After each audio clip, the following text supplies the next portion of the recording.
Dhaka premier লিগের ৪৯তম আসরে এসে দশমবারের মতো চ্যাম্পিয়ন হলো Mohammedan sporting club. Mohammedan sporting ক্লাবকে অবশ্যই কংগ্রাচুলেশন, এবং তারা এবারে চ্যাম্পিয়ন হওয়ার জন্যই কিন্তু দল সাজিয়েছে। তারকা বহুল একটি দল এবং শুরু থেকেই কিন্তু দুর্দান্ত ক্রিকেট খেলেছে এই মোহামেডান স্পোর্টিং ক্লাব। মাঝে যদিও দু একটা ম্যাচে হেরেছে, কিন্তু ওভারঅল পুরো টুর্নামেন্ট জুড়ে কিন্তু অসাধারণ ক্রিকেট খেলেছে মোহামেডান স্পোর্টিং ক্লাব। তবে ফাইনালটা, অঘোষিত ফাইনাল যেটাকে বলছি, আবাহনী এবং মোহামেডানের মধ্যে, এই মোহামেডান স্পোর্টিং ক্লাব একদম লাস্ট ম্যাচে আবাহনীর বিপক্ষে যে ক্রিকেটটা খেলেছেন, পুরো টুর্নামেন্টে আউটস্ট্যান্ডিং এবং পুরো টুর্নামেন্টের ভিতরে one of the best innings ছিল এটা। 406 রান করেছিল এরকম একটা প্রেশার ম্যাচে, যেখানে আবাহনী মোহামেডানের খেলা, এইরকম প্রেশার সিচুয়েশনে মোহামেডান স্পোর্টিং ক্লাব 406 রান করেছে আগে ব্যাটিং করে। মোহামেডান স্পোর্টিং ক্লাব এই ৪৯তম আসরে দশমবারের মতো চ্যাম্পিয়ন। যদিও সবচেয়ে বেশিবার চ্যাম্পিয়ন হয়েছে আবাহনী লিমিটেড, তারা ২৪ বার এই শিরোপা কিন্তু ঘরে তুলেছে।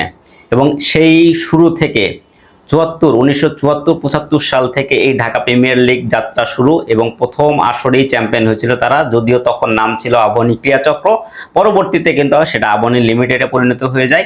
সেই আবাহনী ক্রীড়াচক্র বা আবাহনী লিমিটেড তারা ২৪ বার শিরোপা জয় পেয়েছে। যদিও এইবারে যদি এই ম্যাচটা জিততো তাহলে কিন্তু শিরোপাটা তাদের হওয়ারও সম্ভাবনা ছিল।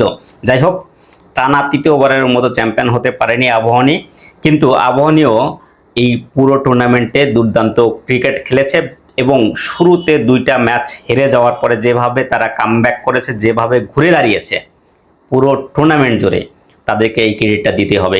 শেষ দিকে একটু তাদের ঘাটতি ছিল, বিশেষ করে ন্যাশনাল টিম এবং এ টিমে কিছু খেলোয়াড় চলে যাওয়াতে তারা কিছুটা দুর্বল হয়ে যায়, যে কারণে ওই অ্যাডভান্টেজটা মোহামেডান স্পোর্টিং ক্লাব নিয়েছে।